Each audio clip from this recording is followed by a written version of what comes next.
যারা গণ অভ্যুত্থানের অংশীদার আছেন ওইসব দেশে থাকছেন তাদেরকে আমরা বলছি হাসিনার পক্ষে কারা প্রতিবাদ করছে তাদেরকে চিনে রাখেন, কারণ তারা গত 16 বছরের রেজিমের বেনিফিশিয়ারি কিনা কোনোভাবে ব্যাংক লুটপাট করেছে অথবা এই লুটের টাকার জিম্মাদারি তাদের কাছে আছে, তারা জয় পরিবারের লুটপাটের সাথে জড়িত কোনো না কোনোভাবে, সেগুলো কিনা সেগুলো আপনারা খুঁজে দেখবেন এই মানুষগুলো কারা, তাদের পরিবার কারা, তারা ছাত্রলীগ যুবলীগ স্বেচ্ছাসেবক লীগ করেছে কিনা, গুন্ডা পান্ডামির সাথে জড়িত কিনা, ফৌজদারি অপরাধের সাথে জড়িত কিনা, চাঁদাবাজি লুটপাটের সাথে জড়িত কিনা, সেগুলো যদি হয় সেগুলো আপনারা জাতির সামনে হাজির করেন, আইনগতভাবে তাদেরকে যেন বিচার করবার সুযোগ আমরা পাই। যুক্তরাষ্ট্র আওয়ামী লীগের পক্ষ থেকে অলরেডি বলা হয়েছে যে তারা এই সরকারকে যেহেতু মানে না, তারা মনে করে তাদের পলাতক বেগম লক্ষণ সেন এখনো ক্ষমতায় আছেন, দায়িত্বে আছেন, নতুন সরকার প্রধান যদি জাতিসংঘে বক্তব্য দিতে যান সেখানে তারা প্রতিবাদ করবেন। অফকোর্স যে কোনো বিষয়ে প্রতিবাদ করবার অধিকার আছে, যে কোনো গণতান্ত্রিক রাষ্ট্রে যে কোনো বিষয়ে যে কারো মত প্রকাশ এবং প্রতিবাদ করবার সুযোগ আছে, কিন্তু মাথায় রাখতে হবে ওনাদের যে আপনাদের নেত্রীর বাস্তবতা হচ্ছে যে উনি এখন দিল্লিতে আইসিইউতে আছে। গতকালকে ওনার 40 হয়ে গেছে, এই 40 দোয়া দরুদের পরে উনি এখন দিল্লির আইসিইউতে আছে। এখন দিল্লির আইসিইউ থেকে উনি কিভাবে মুক্ত হবেন, সুস্থ হবেন, দেশে ফিরে আসবেন সেটা আপনারা ভাববেন। আপনারা যে দেশে আছেন সেই সকল দেশে ওনার ভিসা বাতিল করে দিয়েছে, ওনাকে যেতে দেয় নাই, সে পালাতে চেয়েছিল ওই সকল দেশে। অতএব প্রতিবাদ করেন, প্রতিবাদ জারি রাখেন, কিন্তু বাংলাদেশের বাস্তবতা থেকে ভুলে যাবেন না যে আপনারা কোথায় বাস করছেন। সংবিধানের ব্যাপারে আমাদের বক্তব্য খুব পরিষ্কার, সেটা হচ্ছে যে সংবিধান কি লিখিত হবে, সংশোধন হবে, সংবিধান কি আমরা শুধুমাত্র আলাপ আলোচনা করব, নতুন সরকার ক্ষমতায় আসলে সংবিধান নিয়ে কাজ করবে, কি বিষয়?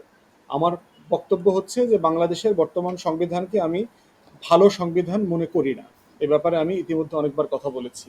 কারণ হচ্ছে এই সংবিধানটা বাংলাদেশে বাকশাল 1 এবং বাকশাল 2 কায়েম করেছে।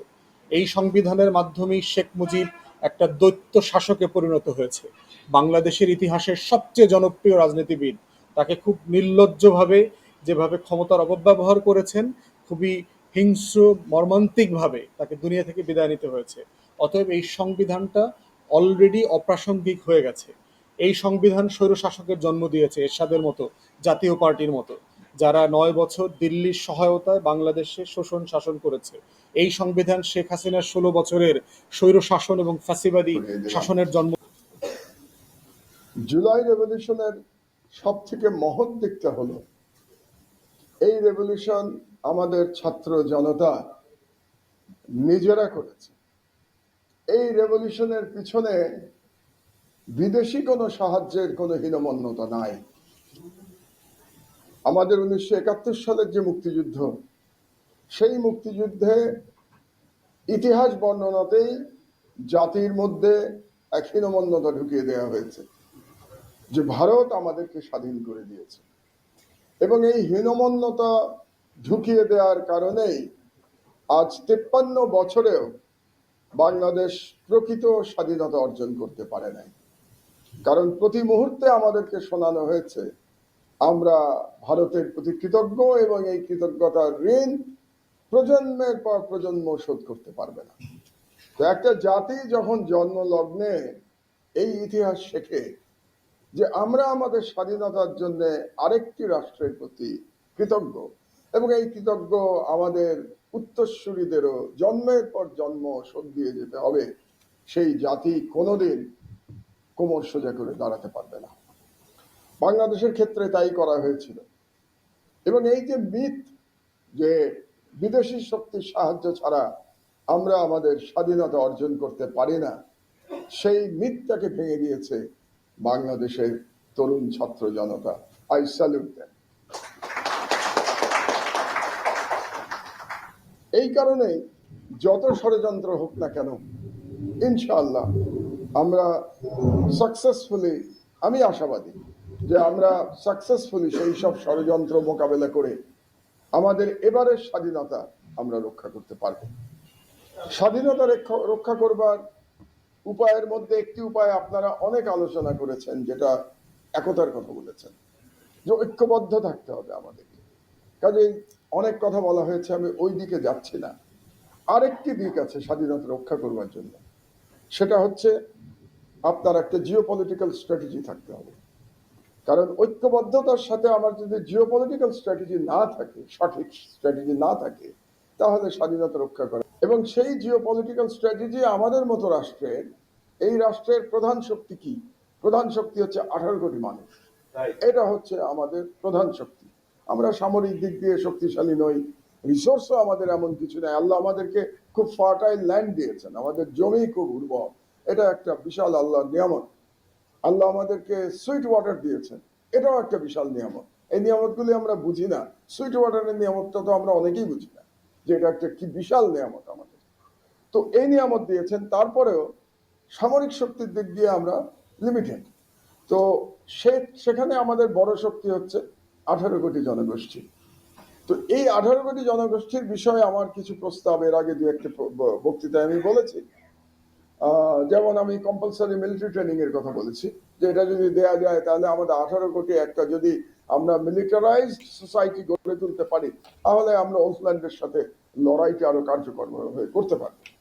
তো জিওপলিটিক্যাল স্ট্র্যাটেজিটা হচ্ছে আমরা বিদেশের কোনো পার্টির উপরে ডিপেন্ড করব না। যেমন আমি গত দুদিন ধরে খুব শুনতে পাচ্ছি হাসিনা নাকি আবার ক্ষমতায় এসেই গেছে। কেন? কারণ আমেরিকায় ট্রাম্প জিতে গেছে। তো কালকে আমি একটা, পরশুদিন বলে না, কালকে একটা বক্তৃতায় বলেছি যে আমেরিকায় কে প্রেসিডেন্ট হলো তাতে আমার কি যায় আসে। কারণ এই সমস্ত দেশের পলিটিক্যাল পার্টি বা লিডার চেঞ্জ হলে তাদের ফরেন পলিসি চেঞ্জ হয় না। এটা একটা খুব ভুল ধারণা। আমরা ফরেন পলিসি চেঞ্জ করাটা এত সহজ ব্যাপার না, এটা অনেক দীর্ঘমেয়াদের ব্যাপার।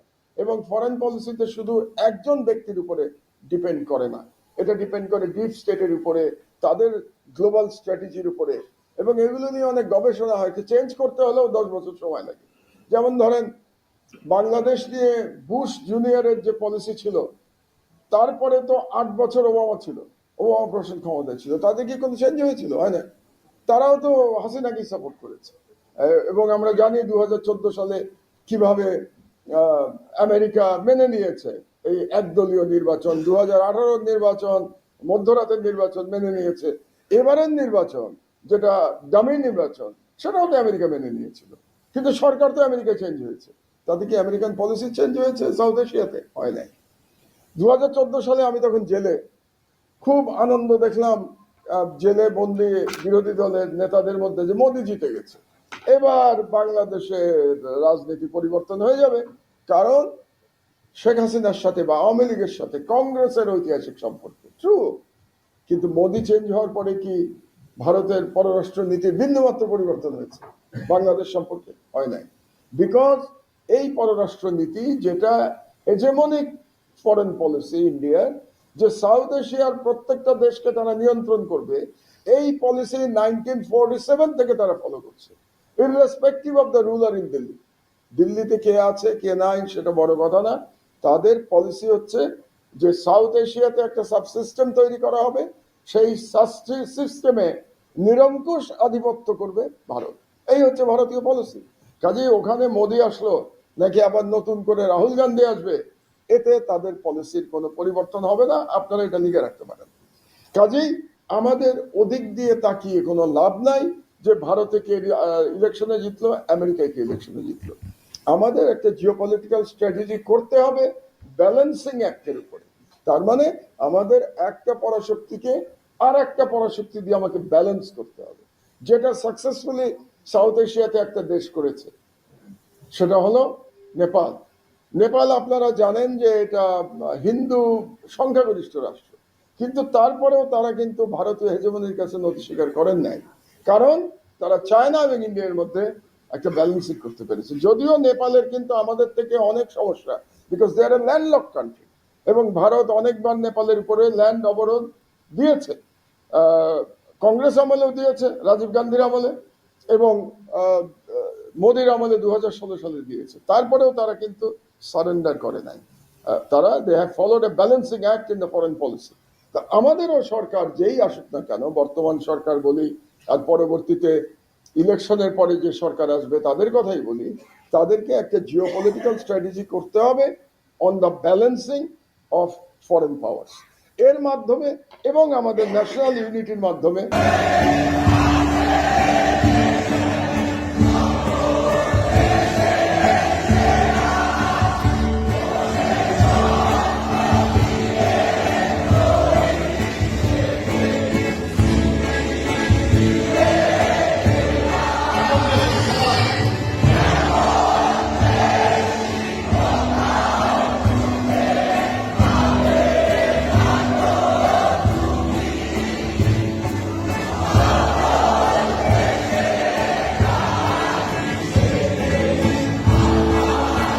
আমাদের রাষ্ট্র চালাতে হবে, এবং এই ক্ষেত্রে